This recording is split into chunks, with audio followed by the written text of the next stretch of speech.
देख रहे हैं पावर न्यूज भारत।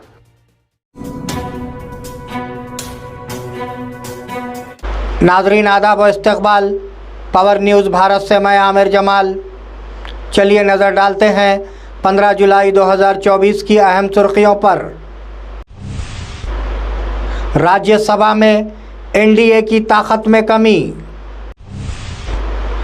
किसानों के कर्ज माफ़ अगर कर्ज 2 लाख रुपये से ज़्यादा है। कटामिया किट्स की तकसीम के दौरान दरख्तों पर गाउदानों को रखना गैर इंसानी, साबिक़ा वज़ीर KTR। मैं असम्बली में आंगनवाड़ियों के मसाइल पूछूंगा, MLA धनपाल। नाजरीन अब खबरों की तफसील। राज्यसभा में एनडीए की ताकत में कमी। राज्यसभा में एनडीए की ताकत में कमी आई है।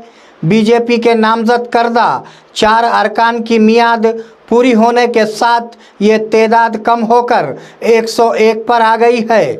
दूसरी तरफ बीजेपी की तादाद 86 रह गई है। भारत इत्तेहाद की तादाद 87 है। फिलहाल राज्यसभा में 225 मेंबरान हैं। एनडीए इत्तेहाद को इस तरतीब में किसी भी बिल को पास करने के लिए दीगर अराकीन की हिमायत की ज़रूरत है। ये वाज़ेह रहे कि AIADMK के 4 और YCP के 11 मेंबरान की हिमायत अहम होगी। किसानों के कर्ज माफ़ अगर कर्ज 2 लाख रुपये से ज़्यादा है। हुकूमत किसान ख़ानदानों के 2 लाख रुपये तक के कर्ज़ों को बराह रास्त माफ़ करती है। अगर किसी ख़ानदान पर 2 लाख रुपये से ज़्यादा का कर्ज़ है तो वो किसान पहले 2 लाख रुपये से ज़्यादा की रकम बैंक को अदा करे। इसके बाद हुकूमत मुस्तहिक 2 लाख रुपये किसान ख़ानदान के कर्ज़ खातों में मुंतकिल करेगी। मिसाल के तौर पर अगर आपके पास 2,50,000 रुपये का कर्ज़ है तो आपको 50,000 रुपये अदा करना होंगे, बाकी 2 लाख रुपये माफ़ कर दिए जाएंगे। कटामिया किट्स की तकसीम के दौरान दरख्तों पर गाउदानों को रखना गैर इंसानी है, साबिक़ा वज़ीर KTR। साबिक़ा वज़ीर KTR ने कहा कि कटामिया किट्स की तकसीम के दौरान इतनी देर तक दरख्तों पर गाउदानों को रखना गैर इंसानी है। CM रेवंत रेड्डी पर तनकीद करते हुए कहा कि कोई भी इंसानी रहनुमा इस तरह की घटिया हरकतों का इर्तिकाब नहीं करेगा। गाउदानों के पेशे के बारे में सस्ते तेगे बनाना और उसे प्रोपेगेंडे के लिए इस्तेमाल करना बुराई है। तेलंगाना के लोग समझते हैं कि मुहिम अपने उरूज पर है जबकि मीटर वीक है। आपकी बेहुदा हरकतों को देखकर उन्होंने ट्वीट किया, मैं असम्बली में आंगनवाड़ियों के मसाइल पूछूंगा, निज़ामाबाद MLA धनपाल।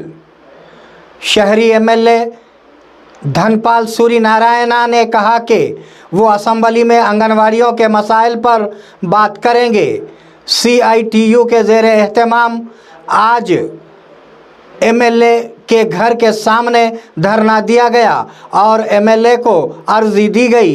इस मौके पर खिताब करते हुए उन्होंने 24 जुलाई से शुरू होने वाले असम्बली इजलास में आंगनवाड़ियों के मसाइल पर हुकूमत से सवाल करने का वादा किया है।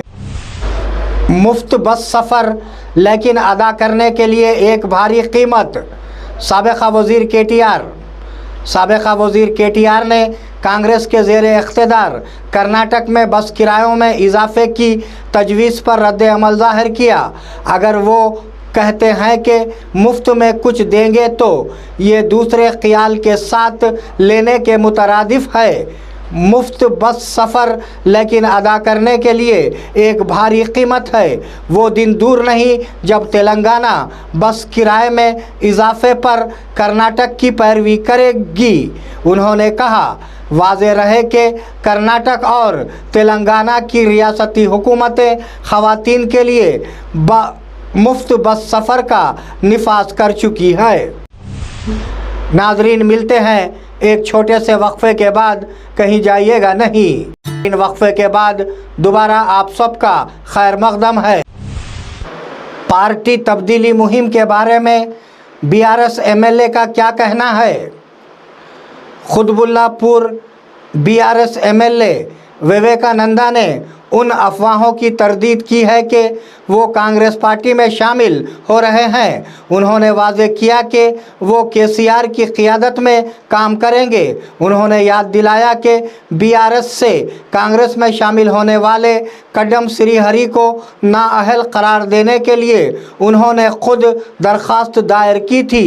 पार्टियां बदलने वाले एमएलए को नाअहल करार दिया जाएगा। उन्होंने कहा कि वो अपने हलके के आवाम के एतमाद में खियानत नहीं करेंगे। हैदराबाद में बेरोज़गारों का धरना जारी। हैदराबाद में बेरोज़गारों का धरना जारी है। सेक्रेटरिएट का महासेरा करने की कोशिश की तो वहां कशीदगी पैदा हो गई। पुलिस की भारी जमीयत ने उन्हें रोक दिया। उसके नतीजे में बेरोज़गार हुकूमत के ख़िलाफ़ नारे लगाते हुए बीआर के भवन की तरफ दौड़ पड़े। वहां भी कशीदगी की सूरत हाल है। मालूम हुआ है कि बेरोज़गार कुछ दिनों से डीएससी को मुलतवी करने और ग्रुप 2 और 3 की पोस्टों में इजाफे का मुतालबा कर रहे हैं। चीफ मिनिस्टर रिलीफ फंड के लिए दरखास्तें आज से ऑनलाइन की जा सकती हैं। चीफ मिनिस्टर रिलीफ फंड के लिए हुकूमत आज से ऑनलाइन दरखास्तें कबूल करेगी ताकि फ़ंड्स के गलत इस्तेमाल को रोका जा सके और ये यकीनी बनाया जा सके कि वो मुस्तहिक़ीन तक पहुँचे। उसके लिए मुक़ामी वज़ीर, एमएलए, एमपी और एमएलसी को लॉग इन आईडी तफवीज़ की गई है। अगर वो उनके पास जाते हैं तो CMRF ऑनलाइन पोर्टल में मरीज़ों की तफसीलात दर्ज की जाएंगी। क्या मुतासरीन की तरफ से जमा कराए गए सर्टिफिकेट दुरुस्त हैं या नहीं, तफसीलात जानने के लिए पोर्टल में एक खुसूसी तरीक़ेकार तरतीब दिया गया है। निज़ामाबाद शहरी एमएलए ने बीजेपी की ज़िलाई एग्जीक्यूटिव मीटिंग में शिरकत की। निज़ामाबाद शहरी बीजेपी की ज़िलाई एग्जीक्यूटिव मीटिंग शहर के सर्विया गार्डन में दिनेश कोलाचारी की सदारत में मुनक्किद हुई। एमपी धर्मपुरी अरविंद और निज़ामाबाद के शहरी एमएलए धनपाल सूरी नारायणा इस प्रोग्राम के मेहमान खुसूसी के तौर पर मौजूद थे और उन्होंने कहा कि ये जीत उन कारकुनों को जाएगी जिन्होंने निज़ामाबाद असम्बली इंतखाबात और पार्लिमानी इंतखाबात में सख्त मेहनत करके निज़ामाबाद की सरजमीन पर भगवा परचम लहराया है। बोधन एमएलए के घर के सामने आंगनवाड़ियों का धरना।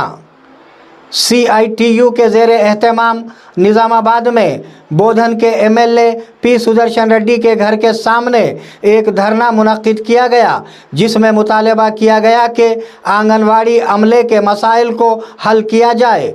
यूनियन कायदीन रमेश बाबू और शंकर गौड़ की क़ियादत में हल्के की आंगनवाड़ियों ने रैली की शक्ल में आकर एहतजाज किया। उन्होंने कहा कि वो पुरअमन रैली निकालेंगे और अपने मसाइल हल करेंगे।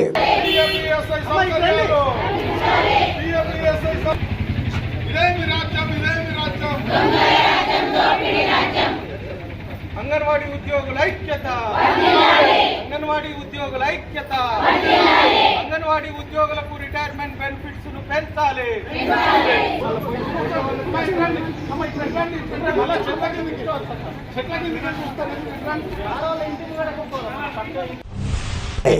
नाजरीन, ये थे 15 जुलाई 2024 की अहम खबरें। आप जुड़े रहिए पावर न्यूज़ भारत के साथ। अल्लाह हाफिज़, शब खैर।